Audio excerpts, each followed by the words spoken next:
The global arms race just took a bold new turn. The U.S. unveils the Golden Dome missile defense system, inspired by Israel's Iron Dome, but for nukes to drones. Russia responds calmly, yet confidently. We can pierce any defense. China calls it a threat to global stability. Experts say it could cost hundreds of billions. Some call it unrealistic, others say it's necessary. Is this defense or a new arms race in disguise? In our latest episode, we dig deep into the Golden Dome, what it means, why it matters, and what comes next. You don't want to miss this. So imagine this, trying to build like a giant shield, an umbrella big enough to protect an entire country from, well, basically any missile threat. Yeah, sounds like something straight out of science fiction, doesn't it? It really does. Yeah.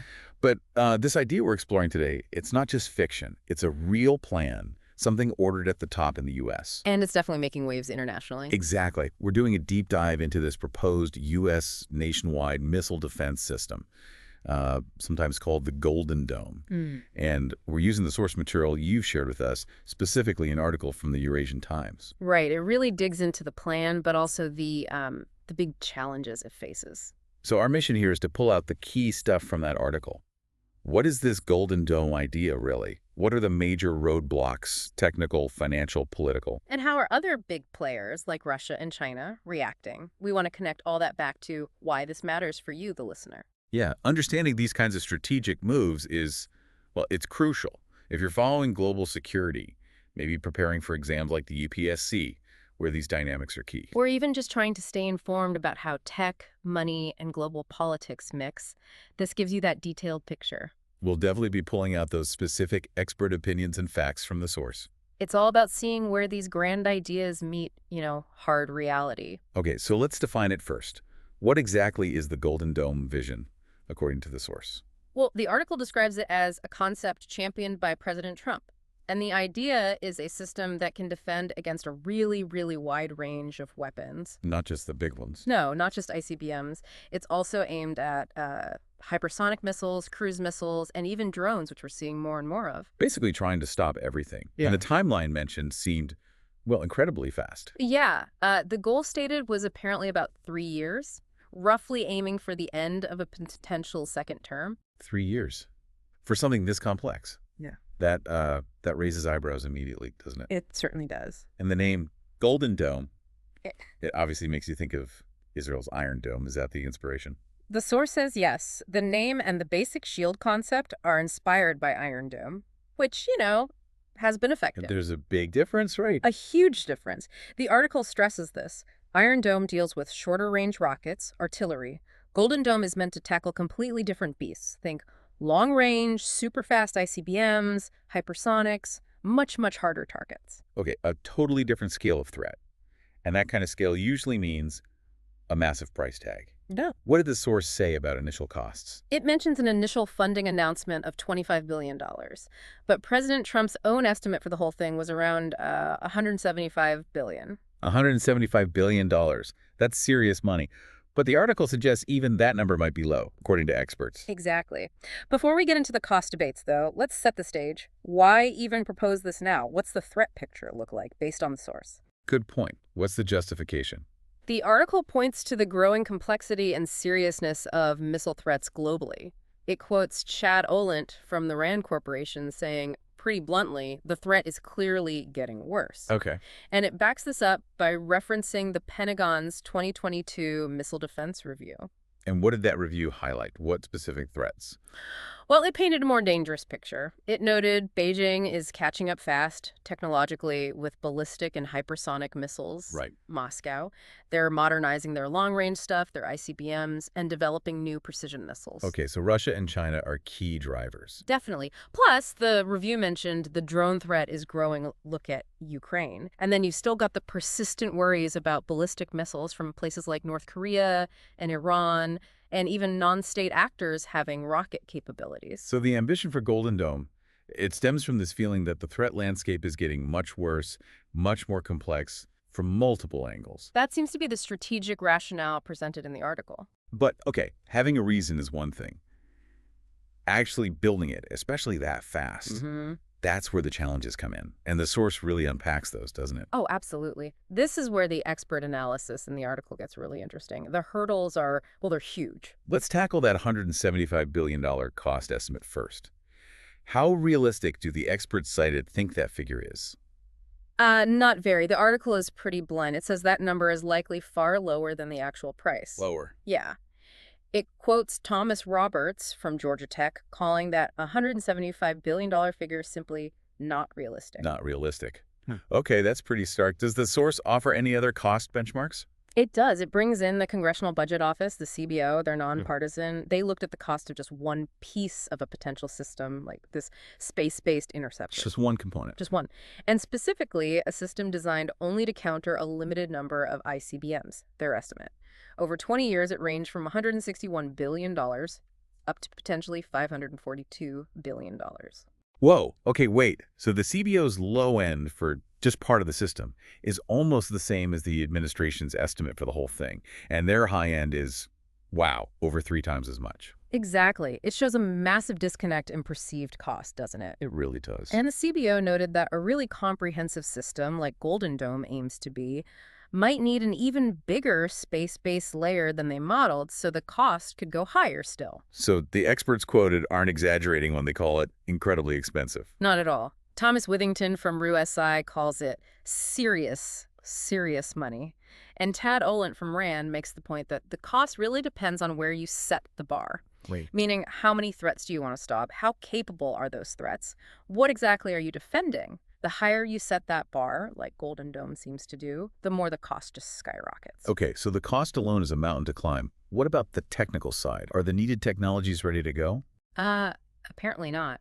Melanie Marlowe from CSIS is quoted saying significant progress is still needed on the basic tech things like sensors, the interceptors themselves, the things that have to find and hit these really fast, advanced targets. So the core components need more work. Yeah.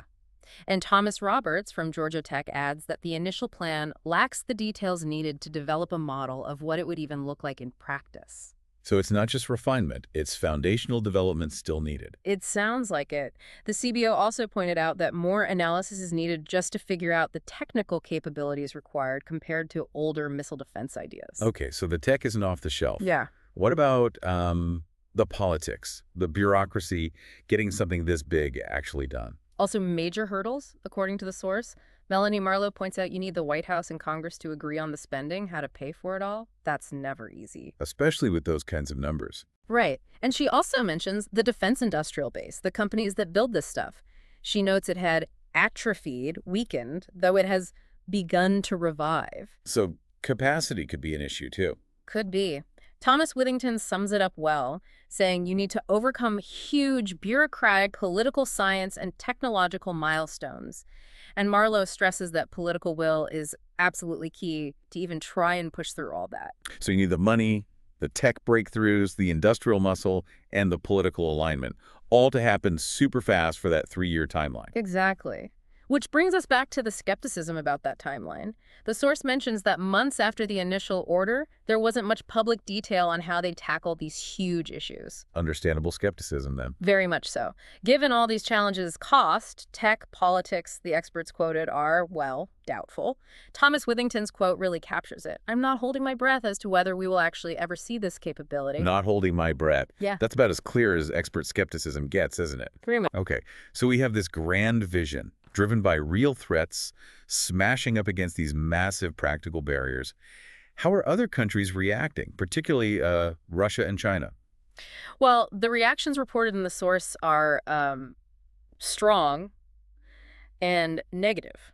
Let's start with Russia. What's their take? Russia's Deputy Foreign Minister Sergei Rabkov weighed in. He said the plan must be taken very seriously, acknowledging U.S. capabilities, tech and money. But he also said there were no grounds for alarm, only serious concern. Kind of projecting confidence, maybe? Interesting framing. What was their main counterpoint? Rabkov basically doubled down on Russia's own offensive power. He referenced President Putin, saying Russia has missiles that can reliably break through any air defense systems, including layered ones. So build your shield, we can punch through it anyway. That's the message. He concluded the U.S. plan just makes ensuring Russian security even more pressing. Basically, it pushes them to enhance their own weapons. Okay, so Russia acknowledges it, expresses concern, but asserts they can beat it and uses it as a reason to build up more offense.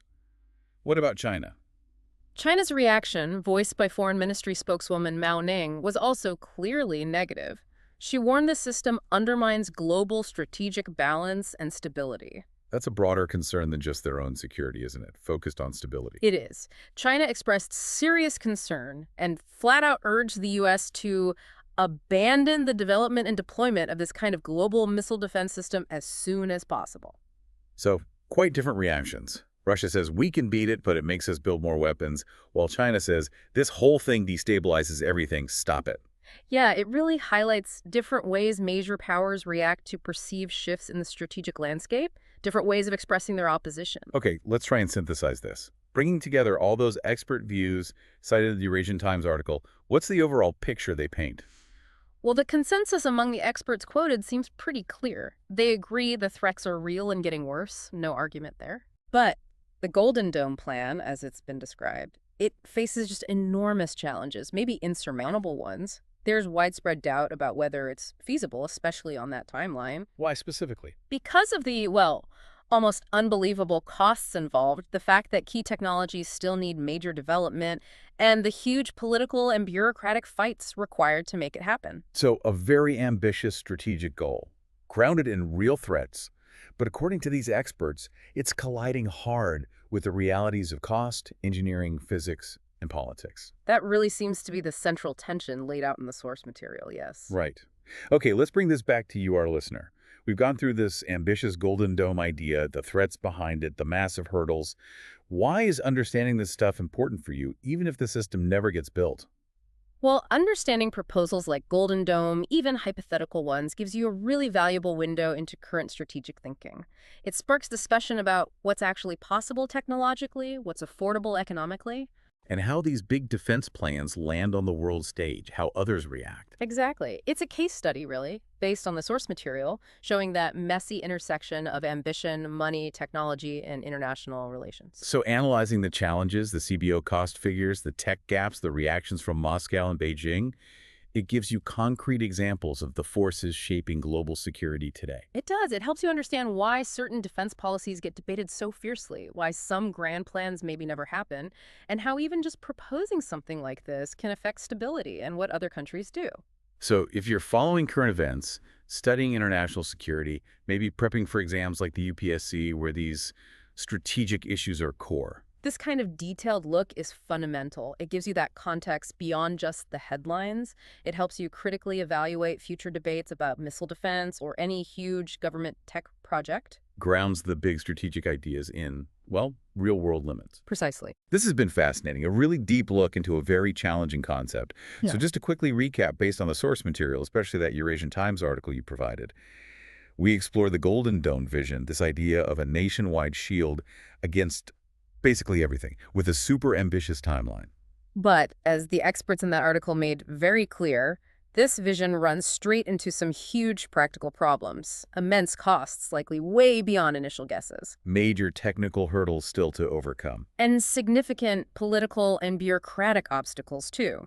Plus, those stark reactions from Russia and China we discussed. Russia saying, we'll counter it. China saying it's destabilizing, stop.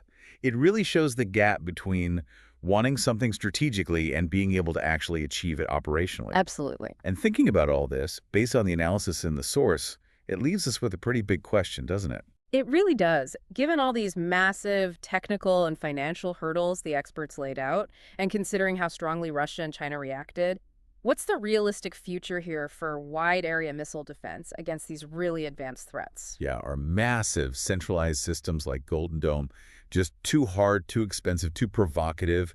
Might we see, I don't know, different approaches emerge? Maybe less centralized, maybe cheaper strategies? Or is something like Golden Dome, despite all the problems, almost inevitable eventually, given how threats are evolving? It's a huge question for the future of defense and international stability. Definitely something to think about. We really hope this deep dive, drawing heavily on that Eurasian Times article you shared, is giving you a solid grasp of this complex issue. We hope it's been valuable. If you did find this analysis useful, Please do like and subscribe so you don't miss our future deep dives where we unpack other key topics using your sources. And definitely leave comments. If you have more questions on Golden Dome or other topics you'd like us to tackle based on sources you find interesting, let us know. We really appreciate you joining us for this deep dive.